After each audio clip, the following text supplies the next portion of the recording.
Hello student, हमारे इस channel पर आप सभी का स्वागत है। तो आज हम आपको पढ़ाने वाले हैं क्लास 9th एनसीईआरटी की गणित।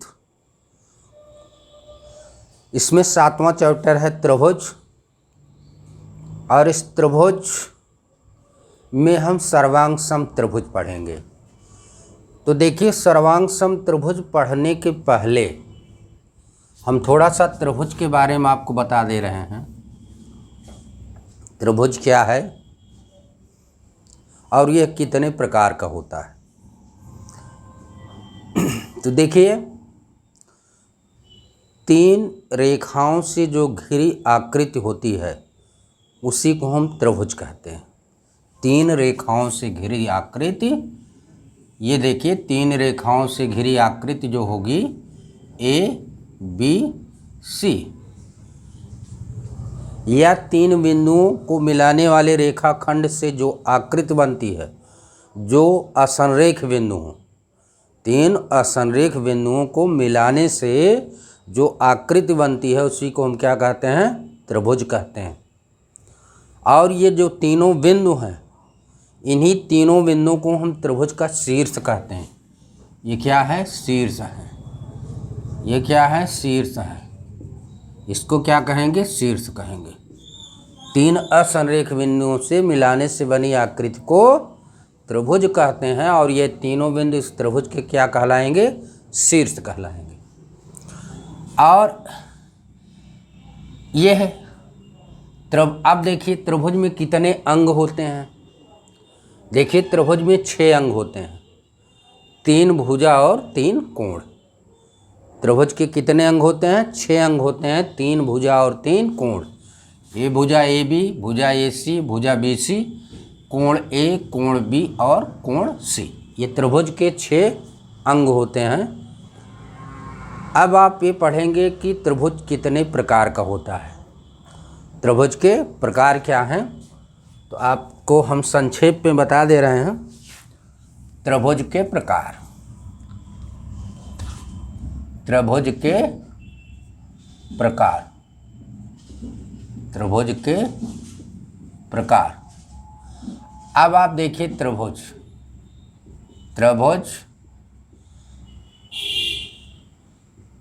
त्रिभुज का वर्गीकरण 2 आधार पर किया गया, एक भुजा के आधार पर और एक कोण के आधार पर। तो भुजा के आधार पर और कोण के आधार पर। त्रिभुज का वर्गीकरण 2 प्रकार से किया गया है, भुजा के आधार पर और कोण के आधार पर। भुजा के आधार पर त्रिभुज 3 प्रकार के होते हैं। समबाहु त्रिभुज,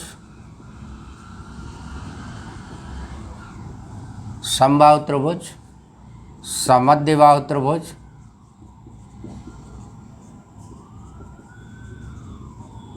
और विषमबाहु त्रिभुज। तो भुजा के आधार पर त्रिभुज क्या हुए? 3 प्रकार के हुए, समबाहु त्रिभुज, समद्विबाहु त्रिभुज और विषमबाहु त्रिभुज। और कोण के आधार पर भी त्रिभुज 3 प्रकार के होते हैं, न्यून कोण त्रिभुज, समकोण त्रिभुज और अधिक कोण त्रिभुज। तो कोण के आधार पर भी त्रिभुज कितने प्रकार के होते हैं? 3 प्रकार के। तो इस तरह से त्रिभुज 6 प्रकार के हो गए, 3 भुजा के आधार पर और 3 कोण के आधार पर। तो ये तो रही त्रिभुज की बात। अब त्रिभुज के जो गुण होते हैं, सभी त्रिभुजों के अलग अलग, इसको मैं नहीं आपको बता रहा हूँ, क्योंकि यह चीज़ आप पढ़ चुके हैं इसके पहले कक्षाओं में। तो अब हम शुरू करते हैं सर्वांग सम त्रिभुज से, जो आपके यहाँ कोर्स में है। वो है क्या? सर्वांग सम त्रिभुज। अब आप देखिए सर्वांग सम त्रिभुज होता क्या है। देखिए, सर्वांग सम का मतलब हुआ सर्व अंग सम, यानी सभी अंग समान।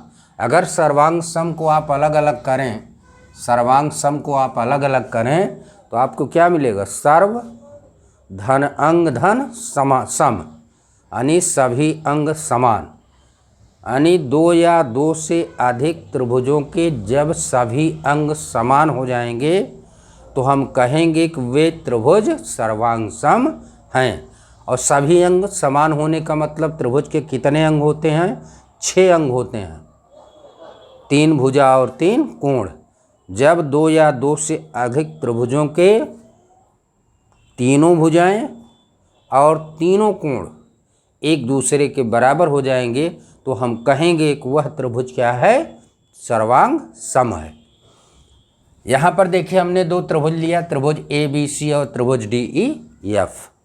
अब इसमें देखिए अगर AB बराबर DE हो जाए, BC बराबर EF हो जाए और AC बराबर DF हो जाए, कोण A बराबर कोण D हो जाए, कोण B बराबर कोण E हो जाए और कोण C बराबर कोण F हो जाए, तो ऐसी स्थिति में क्या कहेंगे कि त्रिभुज ABC सर्वांग सम त्रिभुज DEF। तो यहाँ पर देखिए ये जो चिन्ह लगा हुआ है इससे सर्वांग सम का चिन्ह है। तो आप कहेंगे त्रिभुज ABC त्रिभुज DEF के सर्वांग सम है। तो सर्वांग सम दिखाने के लिए हमको क्या करना है? 2 या 2 से अधिक त्रिभुजों के तीनों कोण और तीनों भुजाओं को हमको बराबर दिखाना होगा, तब हमें कहेंगे कि ये दोनों त्रिभुज सर्वांग सम हैं। अब देखिए यहाँ पर ये 6 अंग बराबर दिखाने के लिए हमारे पास त्रिभुज की सर्वांग समता की कसौटियाँ हैं कि हम सर्वांग सम त्रिभुज कब और कैसे कह पाएंगे, किन स्थितियों में कहेंगे कि दोनों त्रिभुज के सभी अंग बराबर हो गए। तो ये देखिए हमारे पास ये 5 जो है कसौटियाँ हैं। पहली कसौटी आपकी है SAS सर्वांग समता। पहली कसौटी क्या है? SAS सर्वांग समता।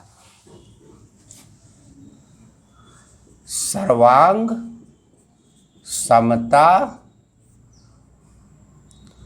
सर्वांग सम त्रिभुज की कसौटियाँ। हाँ, अब आप देखिए पहली कसौटी आपकी क्या है? SAS यानी भुजा कोण भुजा सर्वांग समता।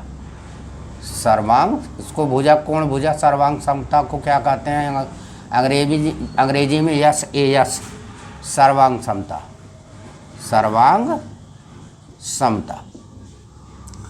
अब देखिए अगर हमारे पास 2 त्रिभुज हैं, एक त्रिभुज हमने मान लिया ABC और दूसरा त्रिभुज हमने मान लिया DEF। अब इसमें देखिए 2 भुजा और उसके बीच का कोण, 2 भुजा और उसके बीच का कोण अगर बराबर हो जाएगा तो हमें कहेंगे कि वह दोनों त्रिभुज क्या हैं? सर्वांग सम है। जैसे AB बराबर DE हो जाए, कोण B बराबर कोण E हो जाए और BC बराबर EF हो जाए। यह कंडीशन अगर हो जाए तो ऐसी स्थिति में हम क्या कहेंगे कि त्रिभुज ABC ये सर्वांग सम होगा त्रिभुज DEF के।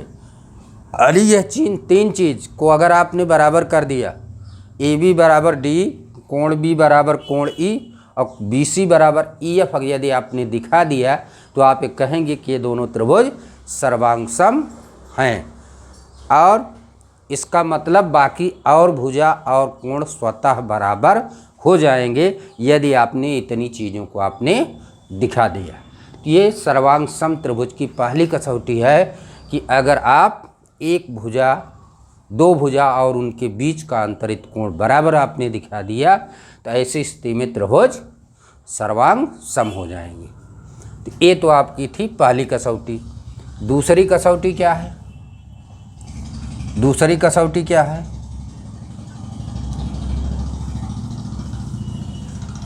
इसकी दूसरी कसौटी है कोण भुजा कोण,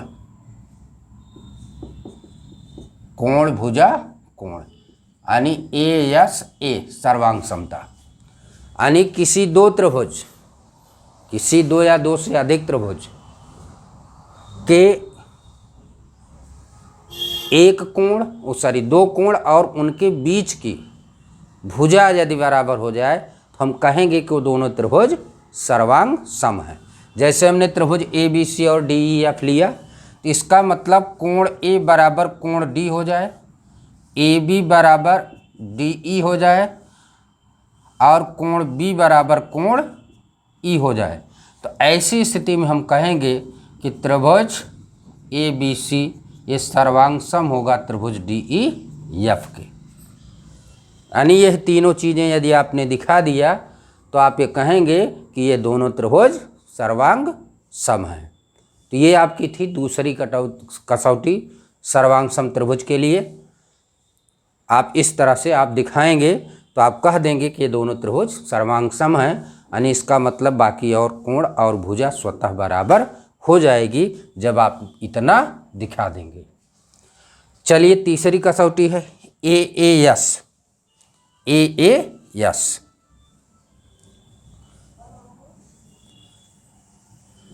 तीसरी कसौटी है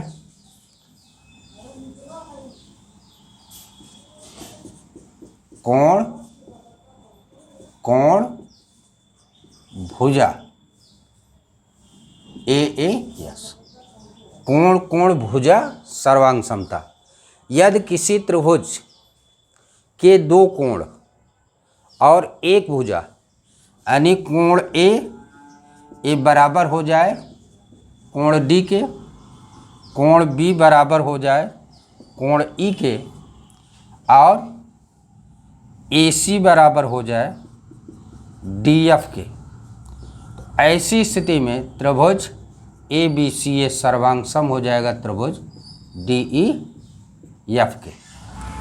अब आप यहाँ पर यह कहेंगे, देखिए इसके पहले हमने जो कसौटी पढ़ा हो क्या था, कोण भुजा कोण सर्वांग समता, ये कसौटी थी।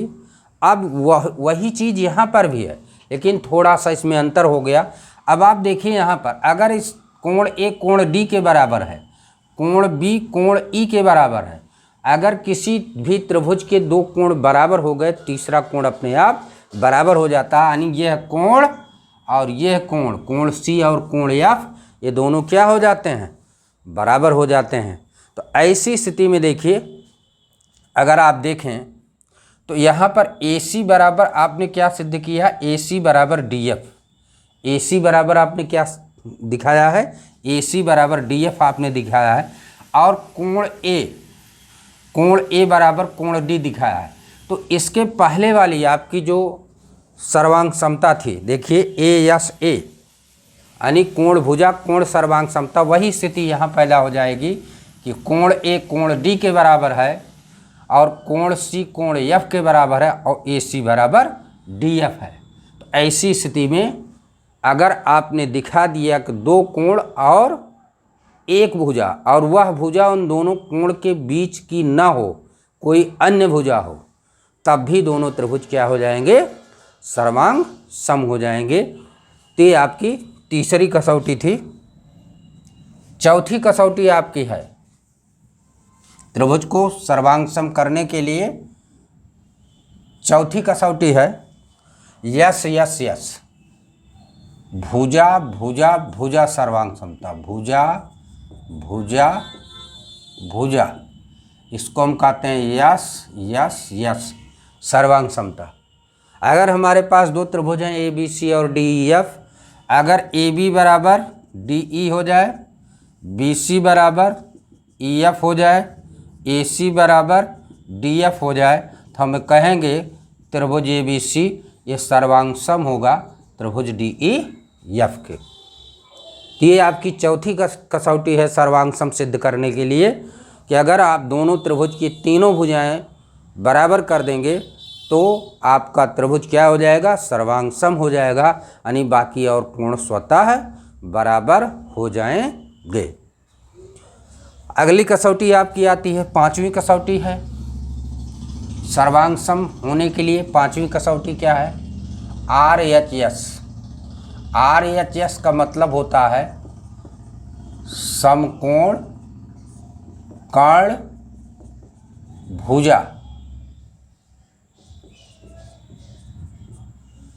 समकोण कर्ण भुजा सर्वांग समता RHS, इसको कहते हैं right angle hypotenuse side. Yes means होता है साइड, एच मीन्स होता है हाइपोटेनस, कर्ण जिसको कहते हैं, आर मीन्स होता है राइट एंगल। तो समकोण कर्ण भुजा सर्वांग समता ये है। अगर आपके पास दो त्रिभुज हैं, दो त्रिभुज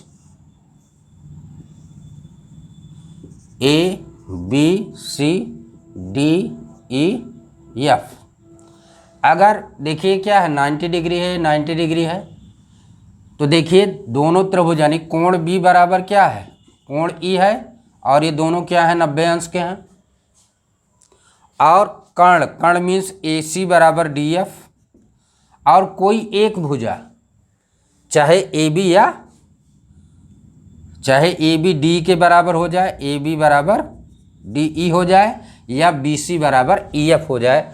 अगर ये स्थिति आती है तो हम कहेंगे त्रिभुज ABC ये सर्वांग सम होगा त्रिभुज DEF के। तो आपकी सर्वांग सम त्रिभुज की ये 5 कसौटियाँ हैं, और इसी के आधार पर आप इस त्रिभुज को सर्वांग सम दिखा सकते हैं। और जब त्रिभुज सर्वांग सम हो जाएंगे तो इसका मतलब त्रिभुज के सभी भुजाएं सभी कोण स्वतः बराबर हो जाएंगे इन 5 कसौटियों के माध्यम से। तो ये तो रहा आपका क्या, सर्वांग सम त्रिभुज, और सर्वांग सम त्रिभुज की कसौटियाँ क्या हैं। इस पर देखिए हम आपको एक प्रमेय बताने चल रहे हैं। आइए देखते हैं प्रमेय क्या है।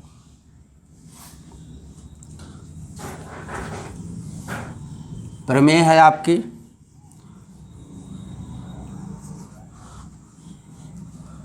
किसी समद्विबाहु त्रिभुज में बराबर भुजा के सामने के कोण बराबर होते हैं। ये आपकी प्रमेय है। प्रमेय क्या है, समद्विबाहु त्रिभुज में बराबर भुजा के सामने के कोण बराबर, समबाहु त्रिभुज में बराबर भुजा के सामने के कोण बराबर होते हैं। ये आपकी प्रमेय है। तो देखिए हम एक हमारे पास समद्विबाहु त्रिभुज है,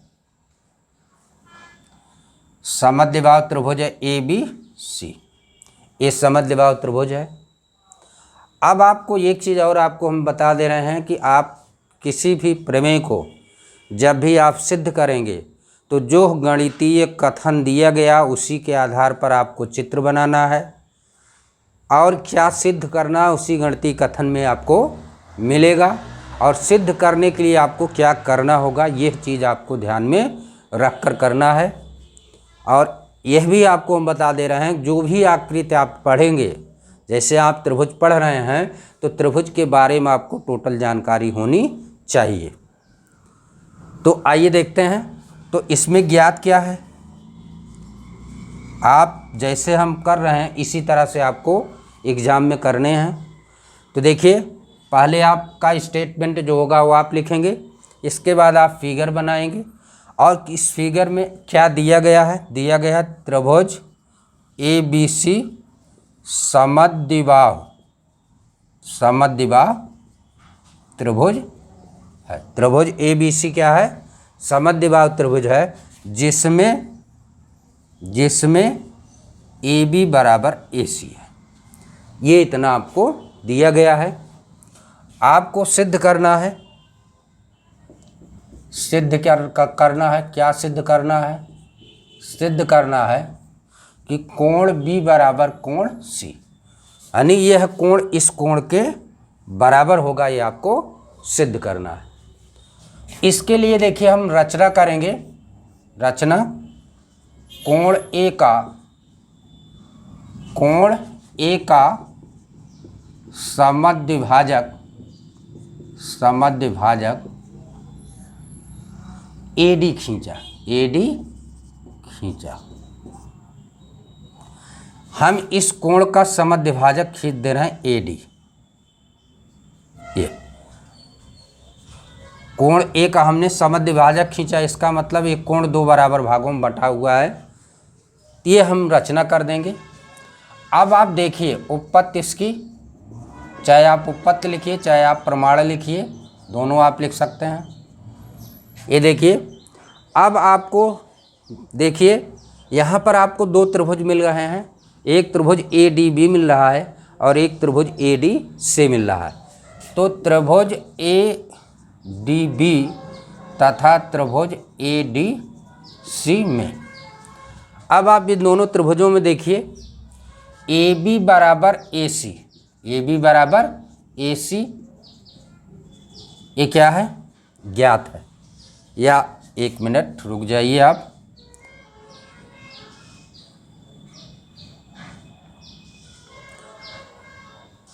AB बराबर, हाँ ठीक है, AB बराबर AC, ये चीज़ ज्ञात है, दिया गया है। पहले ही देखिए ज्ञात में देखिए AB बराबर AC ये दिया गया है। अब यहाँ पर कोण BAD बराबर कोण DAC, ये आपने रचना किया है। रचना से क्या रचना आपने किया है, कोण ए का समद्विभाजक AD आपने खींचा है।